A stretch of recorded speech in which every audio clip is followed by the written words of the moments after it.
విశ్వరూపం అంటే. కాబట్టి విశ్వరూపం అంటే అంతటా దేవుణ్ణి చూడటమే. కాబట్టి తెలుసుకోవడం ఏంటంటే, పరమాత్మ అనేవాడు లేని చోటంటూ లేదు. నువ్వు కనిపించే ప్రదేశంలో ఉన్నాడు, కనిపించని ప్రదేశంలో ఉన్నాడు. అలాగా ఒక కథ చెప్తారు కదా! ఒక అవ్వకి ఆవిడకి కళ్ళు లేవు. కళ్ళు లేవా? లేదు లేదు. ఆవిడకి కాళ్ళ నొప్పులో ఏదో ప్రాబ్లమ్ ఉంది. ఆవిడేం చేశారు?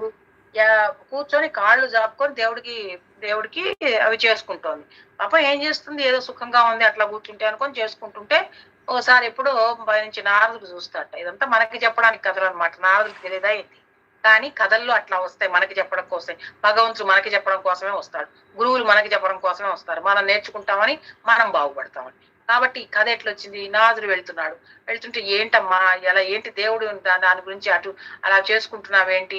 ఎటు కూర్చున్నావో కూడా తెలియకుండా చూడసలు ఏమంటారు ఎదురుగుండా దేవుడిని పెట్టుకొని, ఫోటో పెట్టుకొని ఏంది అట్లా కూర్చొని చేసుకుంటున్నావు అంటే, అవునా దేవుడు ఇటువైపు ఉన్నాడా? నాకు తెలియదులే నాకెక్కడ చూసినా కనిపిస్తున్నాడు. ఎటు జాపుకోవాలో తెలియక అలా పెట్టాను అంటే, అయ్యో! పిచ్చి మొహంది ఏంది ఇట్లా చేస్తుంది అనుకోని ఆయన పైకెళ్ళి శివుడిని అడిగాడట.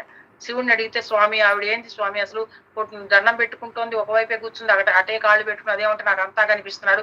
ఇటే ఉన్నాడు ఆ దేవుడు నాకు అన్ని చోట్ల ఉన్నాడు అనుకుంటూ చెప్తోందంటే, అవునా ఒకసారి ఆవిడని తీసుకురా అంటే, ఆవిడని పొందితో స్వర్గానికి తీసుకొచ్చారు. ఆవిడ శరీరంతో వచ్చింది.